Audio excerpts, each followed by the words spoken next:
What's going on, you guys? So Terrence Bud Crawford was on the Porterway podcast. He had quite a bit to say.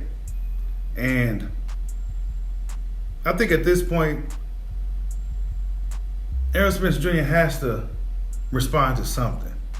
He has to acknowledge Terrence Crawford at this point. Check out what Terrence Bud Crawford had to say. Errol showed up to the fight, but then he walked away like Sting used to do back in the day without saying anything. So... Well, you know, it's funny that he even came to the fight because he said he had never come to my fight. He was like, when I came to his fight and Danny Garcia, he got on the microphone, was like, I don't even know why he had me.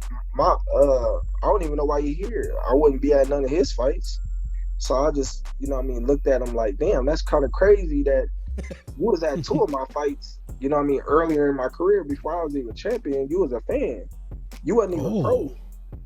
But now that we're in the same division and you running scared, you wouldn't come to my fights. I'm like, that's crazy. I thought you was a fan of boxing. Now, after hearing this, and this is just a little bit, go check out the full interview on the Porterway podcast. Salute to Sean Porter. Much respect and much love to Sean Porter.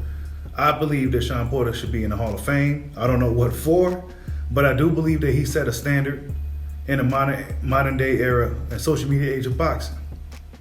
Throwback fighter, fought everybody, always gave it his all. Much love and respect to Sean Porter, man. Much love and respect to Sean. But really good interview, man. He talked about quite a bit in his interview and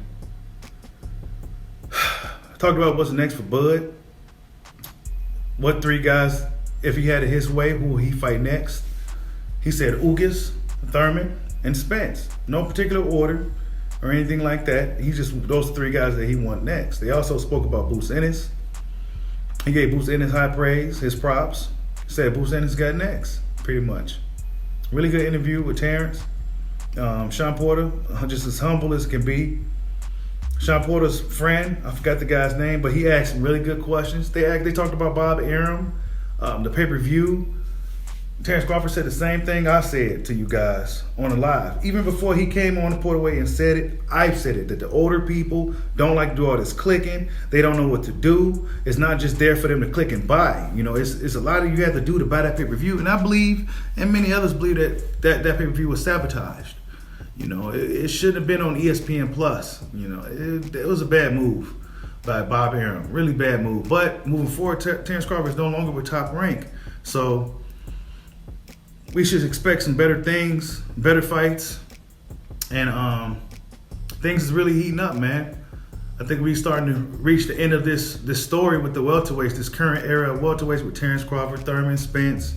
Those guys. Sean Porter's retiring. Danny Garcia's probably pretty much almost halfway out the door. He's talking about moving up to 154. So it's gonna be interesting to see how this thing plays out in the next couple of years. Pretty soon it's gonna be guys like Virgil Ortiz and Jerron Ennis holding the reins to the division. So, yeah, man. Hopefully we get these fights that we want between Crawford and Spence. If not Spence, Crawford and Thurman to make up for that. I think Crawford-Thurman is still a great fight. Despite Thurman not having a belt, he seemed to be motivated. He seemed to have a lot of energy to get back in there and show the world what he's made of. But he will have to show us because it's been so long for Keith One-Time Thurman.